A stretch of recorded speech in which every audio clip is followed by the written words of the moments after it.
it's Jeff here. Before we start our latest Six Nations pod, just a quick word to remind you of the Harpin Guinness Pint Predictor League. If you think you can predict the scores of the 15 matches of this year's championship better than our panelists, then why not prove it by first downloading the free Fanzo app, then joining our league. Just enter the code Harpin, that's HARPIN. You can win a free pint from every match just by getting close enough to the right result. But also, if we get decent engagement, we'll offer a prize to the top scorer in each round. So be sure to spread the word to all your Six Nations loving mates too. Right, on with the show.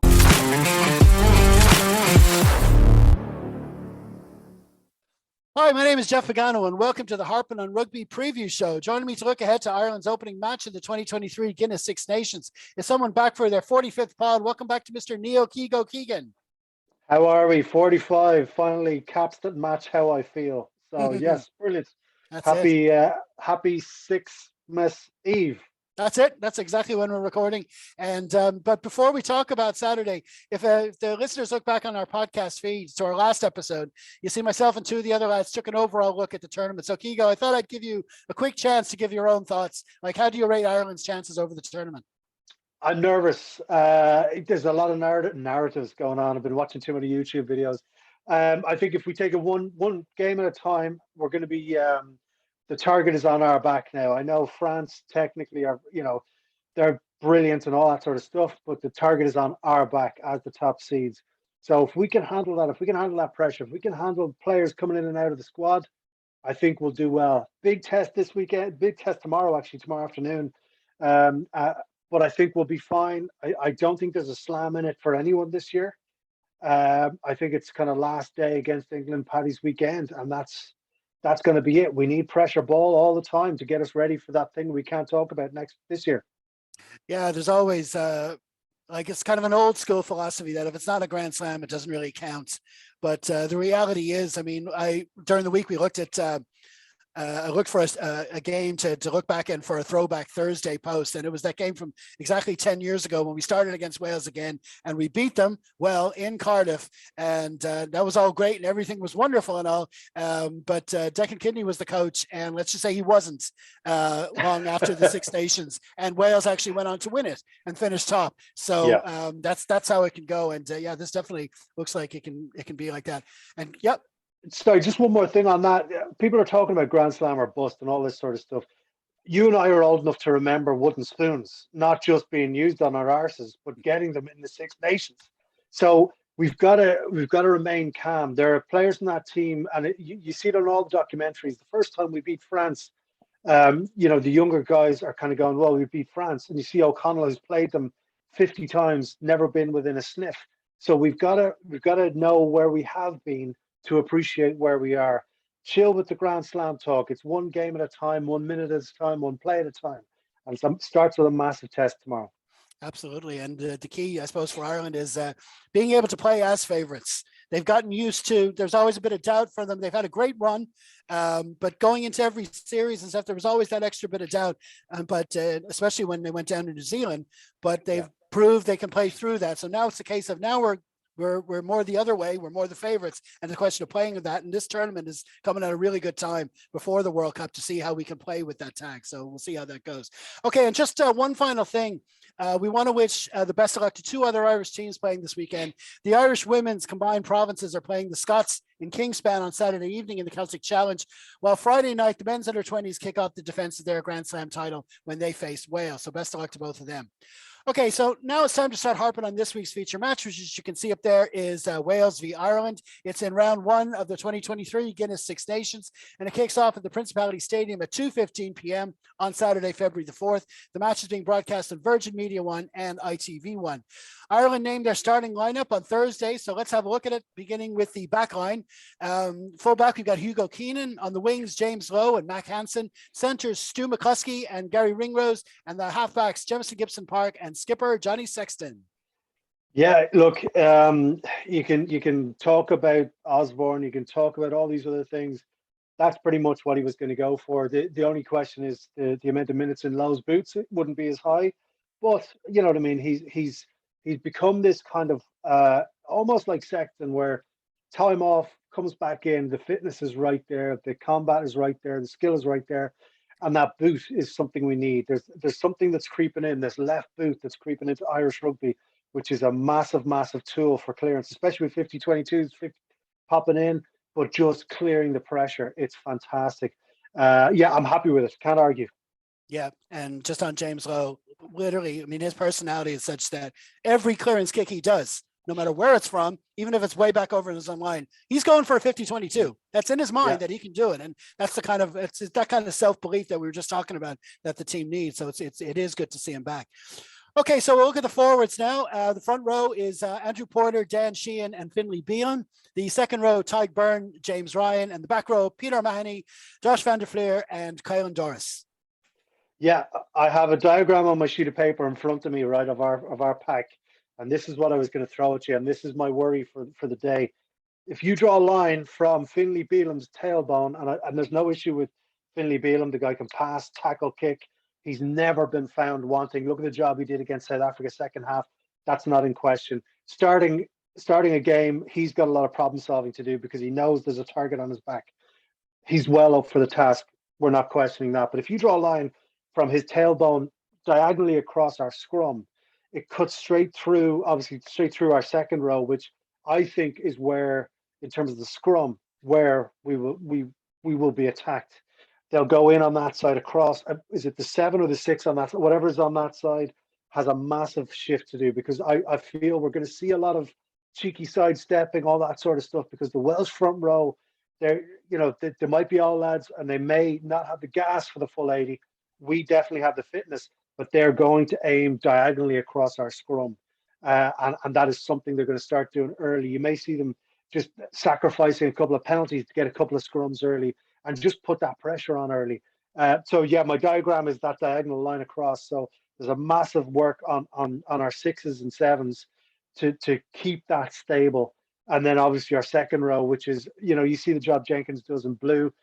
We need something like that from Byrne and Ryan right there in the middle, because they're going to be aimed at in our scrum. I feel anyway. No, you're right. I mean, the set piece is going to be crucial, and obviously they will be targeting Bealon when they know that the Furlong's not there. I mean, any team would miss Tyke, but yeah, and I mean, one thing I know, I'm not following this narrative that Leinster equals Ireland, but we watch Leinster every week, and one of the things I've noticed from Leinster is that we've been under pressure at scrum time as well, but we've been developing this quick scrum option where it just basically comes in and comes out. Number 8 picks it up straight away. We've got pinged a couple of times for maybe being over eager feeding it in, but at least we've got this strategy to maybe get past that and hopefully that they won't get enough of a shove on. But there's no question that the Welsh will be targeting us at those scrum times. So we just hope that they've got a plan to combat it. That's actually it. You mentioned the quick scrum. That's the second thing I've got written down, to negate that. If there's a bit of pressure, just get it out nice and quick. We know they're going to they're going to rush up, similar to South Africa. South Africa is the game plan to beat Ireland, and they're going to rush up. Now there's a lot of ball kickers in that team who will spot that issue. You saw what Murray did before he went off in South Africa against that rush defense, but that's what they're going to do. It's going to be pressure ball. It's not going to be clean. It's not going to be in terms of what Wales are going to do. They're just going to charge forward, put pressure on, force a quick decision, and that quick scrum is going to be interesting. Not challenging their line out is going to be interesting, and that kick over that rushing defense is going to be massive as well. Absolutely, because they're bringing in new laws to they're trying to speed up the game. So maybe we can just help encourage the referees by taking the scrums quickly, so they won't have to make that decision and do resets every 5 seconds. Okay, listen, we'll move on to the bench now, and don't worry, my face glitching there. We're having problems with the camera's screen freeze, but still going away here. We'll go to Ireland's bench now, and the front row is Rob Herring, Cian Healy, and Tom O'Toole. The other forwards are Ian Henderson and Jack Conan, and the backs Conor Murray, Ross Byrne, and Bundy Aki. Yeah, you love to see Bundy. I think there'll be a job for him to do at some point in the day. You can only imagine how hungry he is to get in there and make a legal hit, and get his season back up and running. Really, it's a very strong bench. We talk about Conan every week. I think it's great for him to come on, and you kind of get to 60 minutes. You see Conan come on, you see Healy come on. And you see Bundy come on, and that's not a bad way to get this moving. Stu's going to do a great job. He's shown massive skill. but then Bundy can come on, steady that ship. There's a bit more speed out of Bundy than Stu, but that's an extra thing to throw at them 60 minutes in. Yeah, I'm happy with it. Obviously, injuries aside, it's a squad that you'd be good at for some players, but the players we are good at for are kids. They will get their shot. I'm interested to see what they do with Conor Murray. We won't get into central contracts and stuff now, but you think about all the other nines that we have going on and what we're going to need towards the end of the game when the opposition start to slow down, which they will. Our fitness is always through the roof, which is a great testament to the S&C. So that's when we need someone like Casey to fling that ball around. But Murray's coming in, and so look, there's pressure on him too. I don't know if he'll get on. I think they'll get as much out of Gibson Park as possible. Yeah, I mean, I think Murray's biggest thing is that if it is a tight game and we're hanging on to a narrow lead and we just want to slow things down and keep control, there's actually no better man to bring on in that position. But like you say, if we're in need of scores towards the end, it's a big decision to make, But yeah, so let's have a look at our opposition now, which is of course Wales. As ever, my graphics department will put the names down on the screen, but if you're listening to the podcast, they can be found in the program notes. Now, we had another bonus pod last week where we spoke to a couple of lads from the Welsh Regional Rugby Appreciation Pod, and they said Gatlin would be relying a good bit on players from the last time he was in charge, and this seems to have happened, Keego. 100%. And the interesting thing he does is he names the squad so early.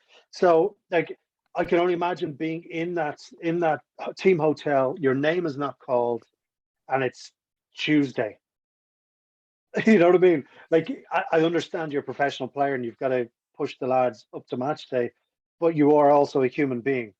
And you're kind of going, that's the danger of naming the squad so early. And the worry is, I think a lot of them knew going in who was going to get picked and who wasn't, based on what Warren has to do. He has to steady the ship and move and at least get some combat out of the guys. They're not here to mess around. You can tell. I think they kind of banked on Furlong not making it, because that was, if we were being realistic, that's what was going to happen. And they're going to take aim at the scrum, and you see what they've done with their front row, with their pack. Halfpenny's not going to make it, so that kind of penalty game, maybe they won't be as reliant on that, because Halfpenny can go from 50 meters out. You know what I mean? So the placements can't do that. So that's a bit of pressure on them, but they're not here to mess around. They won't have the gas to go 80. They won't have the gas to go near 80. So they're going to go for it from early. And that's why things like the scrum is going to be massive. Yeah. I mean, in the original lineup with Halfpenny, I counted 7 from that game from 10 years ago, and it would have been 8 if Alan Wynne-Jones was fit at the time. But if you're looking for areas where they can attack us, you've already said in that front row and in the scrum at scrum time. Another one, I mean, a lot of people are saying Liam Williams is an upgrade coming in for Halfpenny at fullback, and what Liam Williams is likely to do. I mean, we all know how reliable Hugo Keenan is under the high ball, but still, Liam Williams is that guy who pushes that little bit extra. He'll put up the high balls. He'll be the first guy chasing it, and he won't mind hitting you a bit, that little fraction a bit late, in order to push off your game. He's that kind of player, and they'll be looking for areas where they can get an advantage, and that's one that they can look for as well. So the lads on the pod said as well, they said because it's Gatlin, and Gatlin has his set way of playing, they call it Warren ball. But even with this lineup and the way the Welsh are playing at the moment, it's better for him to revert to type, because he's only just taken back over the team. It's still kind of Pivac's kind of squad anyway. So they might just go for a more simplistic 10-man game, like you said, just playing it simple and stuff. So you don't know how much those backs are going to be involved.